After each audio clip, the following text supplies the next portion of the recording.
Sort of goes on from there, but you know, the Chichester nastiness, and I guess we're done. That's not now. Pardon? Chichester nastiness? Yeah, well, sort of, I think, was the genesis of that incredible racism and nastiness towards the Irish that has been handed down from in every household from generation to generation among the colonists from England, which of course had to be, because they had to take an oath of allegiance to the Queen as the head of the state. So they had to be Protestants. You wouldn't get any land.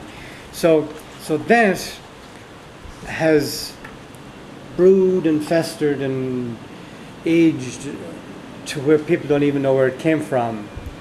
But I believe it came from Chichester. It was he who introduced what I consider to be the real nastiness, and he exploited it. I mean, he was smart as Lord Deputy. He understood that you use hatred, as we have seen lots of examples of in modern times, as an actual weapon in war. You know, you engender deep, deep hatred, but then it never goes away. It's there for generations. And I believe that's where it came from. I've always believed that, by the way. And incidentally, to add insult to injury, they took the name O'Neill. The Chichesters did. And Lord O'Neill, who was Prime Minister of Northern Ireland, was actually Chichester.